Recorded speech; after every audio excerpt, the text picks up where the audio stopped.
India Legal presents Courts Roundup.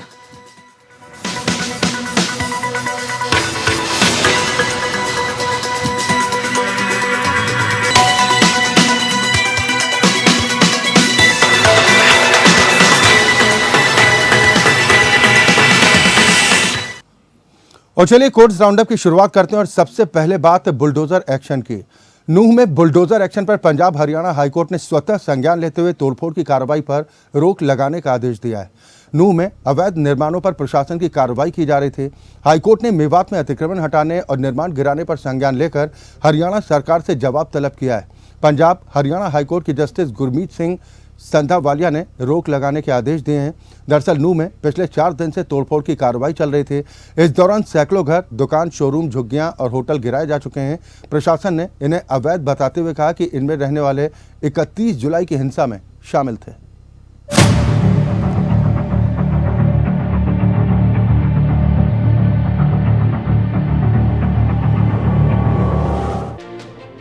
Haryana के नूंह मेवात में हुई हिंसा को लेकर जारी बुलडोजर एक्शन पर हाईकोर्ट ने रोक लगा दी है। हरियाणा सरकार द्वारा नूंह में किए जा रहे बुलडोजर एक्शन पर पंजाब हरियाणा हाईकोर्ट ने स्वतः संज्ञान लिया और ये आदेश जारी किया। नूंह में अवैध निर्माणों पर प्रशासन की कार्रवाई लगातार जारी है। जस्टिस गुरमीत सिंह संधावालिया की पीठ ने राज्य सरकार को नोटिस जारी करते हुए अगले आदेश तक विध्वंस पर रोक लगा दी है। आरोप है कि नूंह में कथित अवैध निर्माणों को ढहाने का विध्वंस अभियान 3 अगस्त से ही चल रहा है और कब्जाधारियों को कोई पूर्व सूचना नहीं दी गई। नूंह में अब तक 37 जगहों पर 57.5 एकड़ जमीन से अवैध निर्माण हटा दिए गए हैं। नूंह में अब तक 162 स्थायी और 591 अस्थायी निर्माण गिराए जा चुके हैं। इतना ही नहीं, नूंह के पुन्हाना, पिंगनवा, नगीना, टोरू और फिरोजपुर झिरका में प्रशासन की अलग अलग टीमों ने अर्धसैनिक बल और पुलिस के साथ पहुंचकर अतिक्रमण हटाया। आरोप है कि यहाँ कई अवैध निर्माण थे और उन होटलों को अवैध तरीके से बनाया गया था जहां से दंगाई पथराव कर रहे थे। हरियाणा पुलिस ऐसी सभी इमारतों की पहचान कर रही है जहां से पत्थर फेंके गए थे। पुलिस अधिकारियों का कहना है कि ऐसी सभी इमारतों पर एक्शन होगा। पुलिस हिंसा में शामिल में जुटी है। लगातार अलग अलग जगहों पर छापेमारी की जा रही है। अब तक 56 एफआईआर दर्ज की जा चुकी हैं। 147 लोगों को गिरफ्तार किया गया है। इनमें से 8 लोगों को पड़ोसी राजस्थान के भरतपुर अलवर से गिरफ्तार किया गया। हरियाणा के नूंह में 31 जुलाई को हुई हिंसा के बाद सरकार एक्शन मोड में आ गई है। सरकारी एजेंसियों ने उपद्रवियों की तलाश शुरू कर दी है। उनकी अवैध संपत्तियों को भी ढहाया जा रहा है।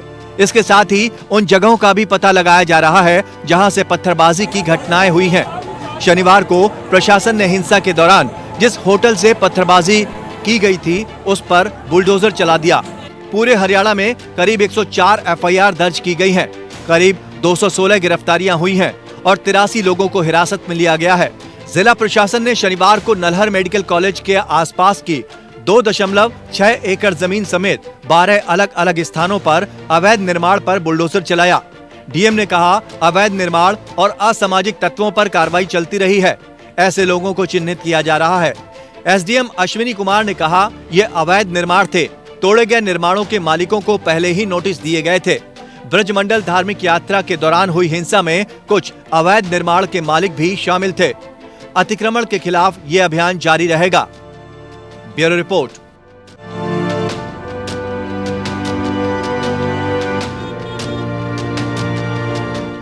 उधर मणिपुर हिंसा के मामले को लेकर सुप्रीम कोर्ट में सुनवाई हुई। कोर्ट ने राहत और पुनर्वास के काम की देखरेख के लिए पूर्व जजों की कमेटी बनाई। साथ ही सीबीआई जांच की निगरानी के लिए एक पूर्व अधिकारी को नियुक्त किया गया। सीजेआई जस्टिस जीवाई चंद्रचूड़ ने आदेश दिया कि सीबीआई जांच की निगरानी मुंबई के पूर्व पुलिस कमिश्नर दत्तात्रेय पटसालगीकर करेंगे।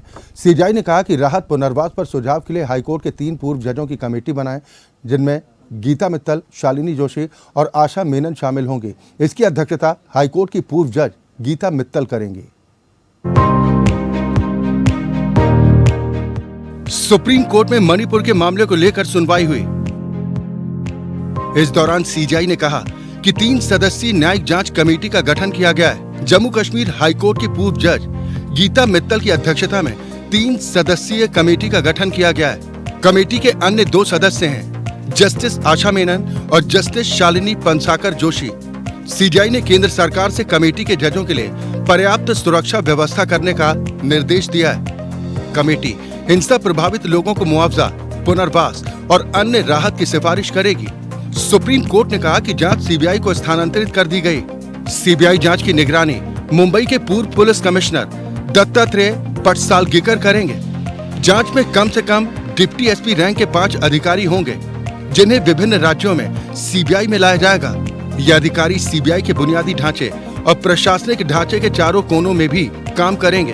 42 एसआईटी ऐसे मामलों को देखेगी जो सीबीआई को हस्तांतरित नहीं किए गए।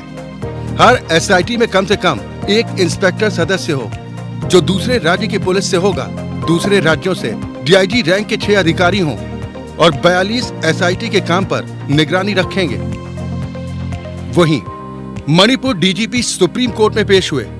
अटॉर्नी जनरल ने सरकार द्वारा एफआईआर से जुड़े चार्ज कोर्ट के सामने रखे हैं। अटॉर्नी जनरल ने कोर्ट को बताया कि सरकार इस मामले को अपने स्तर पर संभाल रही है। Director General of Police and Chief Secretary were also present. So the state has suggested SITs and total number of SITs are 42. So the SIT will be headed by Superintendent of Police of the respective states and along with the inspectors, sub-inspectors.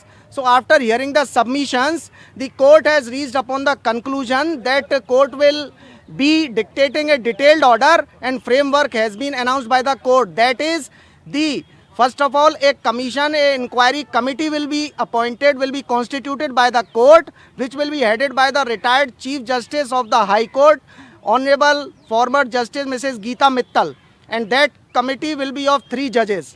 सभी आयामों को ध्यान में रखकर परिपक्व सोच के साथ जांच चल रही है। इसमें कई जिले प्रभावित हैं, उनके मुताबिक भी जानकारी का ब्यौरा दिया गया है। अटॉर्नी जनरल ने कहा कि मोटे तौर पर एफआईआर के विश्लेषण और अपराधों की प्रकृति के आधार पर हमने इसे अलग किया है। इसमें जिला स्तर पर हत्याओं के मामले में एसपी स्तर के अधिकारी जांच करेंगे, जबकि यौन अपराधों के मामले में पूरी तरह से महिला जांच अधिकारियों की जांच टीमें होंगी। कि हर जिले के मुताबिक 6 एसआईटी बनाई गई हैं। एसपी और डीएसपी स्तर के अधिकारी मुकदमों की जांच की निगरानी में जा रहे हैं। महिलाओं से संबंधित अपराधों की जांच के लिए बनी एसआईटी सक्षम महिला अधिकारियों को दी गई। सॉलिसिटर जनरल ने कहा, इसमें कोई संदेह नहीं है कि 11 एफआईआर को सीबीआई को दिया जाएगा, लेकिन उनके अलावा महिलाओं के खिलाफ अपराध वाली एफआईआर की भी जांच एसआईटी करेगी। मणिपुर सरकार की ओर से अटॉर्नी जनरल ने कोर्ट को बताया कि अपराधों की जांच के लिए 6 जिलों के लिए वरिष्ठ पुलिस अधिकारियों को शामिल करते हुए 6 एसआईटी का गठन किया जाएगा। साथ ही हिंसा के दौरान महिलाओं के खिलाफ अपराधों के लिए महिला पुलिस अधिकारियों की एक टीम का गठन किया जाएगा। पहला, मामले की जांच हो और दूसरा, हिंसा पर रोकथाम। दूसरा, भविष्य में ऐसा कुछ न हो, इसके लिए भी काम किए जाने की जरूरत है। उन्होंने कहा कि जांच के लिए कोर्ट रिटायर्ड जज की अगुवाई में आयोग बनाया जाए या फिर अपनी निगरानी में जांच कराए। सामाजिक कार्यकर्ता और पीड़ित लोगों में से कुछ को इसमें शामिल किया जा सकता है। इंदिरा जयसिंह ने कहा कि निर्भया कांड के दौरान पता चला था कि पुलिस अपना काम ठीक से नहीं निभा रही थी और इसीलिए 2012 में संशोधन द्वारा आईपीसी में 166A लाया गया। 166A कहता है कि जो पुलिस अधिकारी अपने कर्तव्यों का पालन नहीं करेगा, उन्हें दंडित किया जाएगा। हम इस धारा को लागू करने की मांग कर रहे हैं। वहीं प्रशांत भूषण ने आरोप लगाया कि राज्य प्रशासन के खिलाफ ही गोला बारूद की लूट का मामला है, उन्हें लूटने की इजाजत दी गई। ये बहुत गंभीर आरोप है, क्योंकि हथियारों के कारण हिंसा और बदतर हो गई। वकील कॉलिन गोंजाल्वेस ने कहा, जब कोई दंगा होता है तो इसमें मुख्य भूमिका लीडरों की होती है, उनकी पहचान करनी चाहिए। वहीं वकील मनिंदर सिंह ने कहा, इस घटना के लिए सीमा के पार आतंकवादी समूह शामिल हैं। उन्होंने कहा कि मूल मुद्दा अफीम की खेती का है, जिससे उन्हें काफी पैसा मिलता है। सुप्रीम कोर्ट के दिशा निर्देश के बाद सुनवाई खत्म हुई। Bureau report, APN। उधर उत्तराखंड के हल्द्वानी के बनभूलपुरा में रेलवे की 29 एकड़ जमीन पर अवैध कब्जा हटाने के नैनीताल हाईकोर्ट के आदेश को चुनौती देने वाली याचिकाओं पर सुप्रीम कोर्ट ने सुनवाई करते हुए नैनीताल हाईकोर्ट के आदेश पर रोक लगा दी। जस्टिस संजय किशन कौल की अध्यक्षता वाली बेंच ने फरवरी में नैनीताल हाईकोर्ट के आदेश को चुनौती देने वाली याचिका पर सुनवाई करते हुए अवैध अतिक्रमण हटाए जाने पर रोक लगाते हुए कहा था कि लगभग 50,000 के आबादी वाला क्षेत्र है। इस मामले को मानवीय आधार पर देखते हुए हल किए जाने की जरूरत है। उत्तराखंड के हल्द्वानी में रेलवे की जमीन पर अतिक्रमण हटाने के मामले में जस्टिस संजय किशन कौल की अध्यक्षता वाली बेंच में सुनवाई कर रहे जज जस्टिस धूलिया ने खुद को सुनवाई से अलग कर लिया। अब मामले पर सुनवाई के लिए बेंच में नए जज को शामिल किया जाएगा, जिसके बाद मामले की सुनवाई होगी। दरअसल रेलवे ने अपनी जमीन पर अवैध कब्जे को हटाने के लिए नैनीताल हाईकोर्ट में अर्जी दाखिल की थी, जिस पर सुनवाई करते हुए हाईकोर्ट ने अवैध कब्जा हटाने का निर्देश दिया था।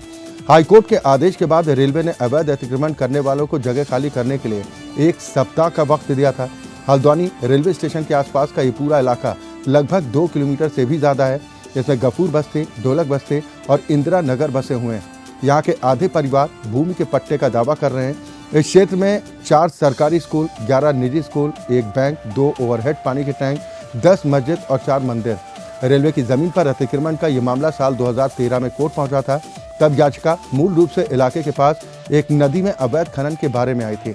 उत्तराखंड सरकार और रेलवे ने सुप्रीम कोर्ट से इस मामले का समाधान खोजने के लिए समय मांगा था, जिसके बाद कोर्ट ने 8 हफ्ते तक अतिक्रमण न हटाने का निर्देश दिया था।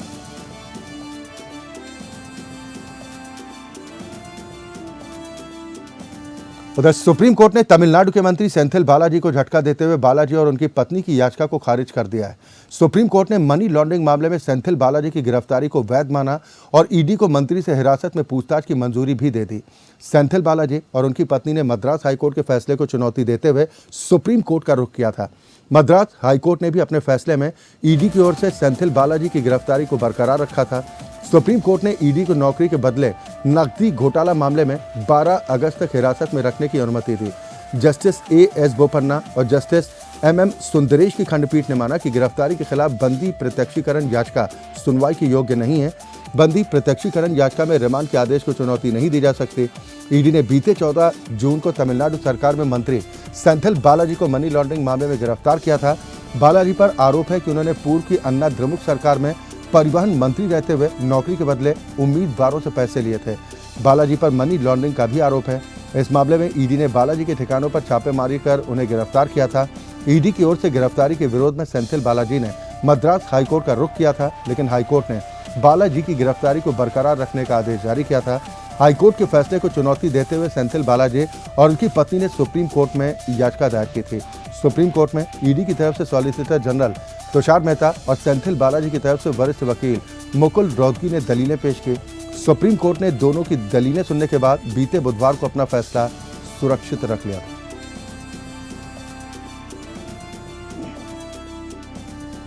उधर मध्य प्रदेश के कूनो नेशनल पार्क में 9 चीतों की मौतों का मामला सोमवार को सुप्रीम कोर्ट में उठा। इस मौके पर केंद्र ने अदालत को बताया कि हर साल 12 से 14 नए चीते लाए जाएंगे। कुछ समस्याएं जरूर हैं, लेकिन चिंता करने जैसा कुछ भी नहीं। अदालत ने केंद्र की दलीलों को स्वीकार करते हुए सुनवाई को बंद कर दिया है। शीर्ष अदालत ने यह भी कहा कि भारत में चीतों को फिर से लाने के लिए उठाए जा रहे कदमों पर सरकार से सवाल पूछने का कोई कारण नहीं। दरअसल मध्य प्रदेश के कूनो राष्ट्रीय पार्क में 1 साल के भीतर 9 चीतों की मौत हो गई। उनमें 3 शावक भी शामिल हैं। कूनो में नामीबिया और दक्षिण अफ्रीका से 20 वयस्क चीतों को लाया गया था। तब से वहां 4 शावकों का जन्म भी हो चुका है। 1952 में चीते देश से विलुप्त हो गए थे। टाइगर प्रोजेक्ट के तहत फिर से चीतों को भारत में बसाने की योजना है। केंद्र सरकार ने कहा कि चीतों को सितंबर 2022 में नामीबिया से इस साल फरवरी में दक्षिण अफ्रीका से कूनो नेशनल पार्क लाया गया था। यहाँ के मौसम की स्थिति और इसके प्रभावों के संबंध में लगातार काम चल रहा है। Justice B.R. गवई की अध्यक्षता वाली बेंच में सरकार की तरफ से ASG ऐश्वर्य भाटी ने कहा कि दुनिया में पहली बार चीतों को एक महाद्वीप से दूसरे महाद्वीप पर लाया गया। उन्होंने कहा कि भारत में तमाम चुनौतियों के बाद उनकी मृत्यु दर दुनिया के अन्य हिस्सों के मुकाबले काफ़ी कम है। ये एक उपलब्धि।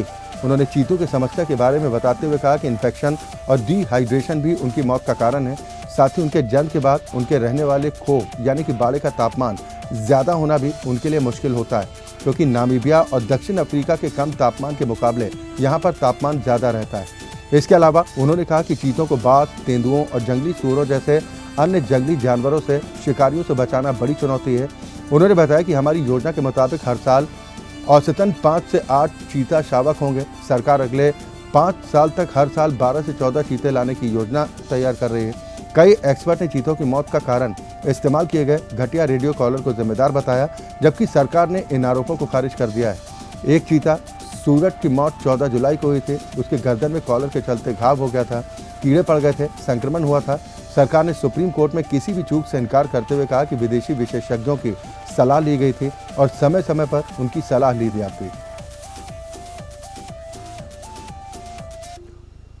और इसी के साथ हमारी खास पेशकश में वक्त एक ब्रेक का है। बहुत जल्द वापस लौटना है।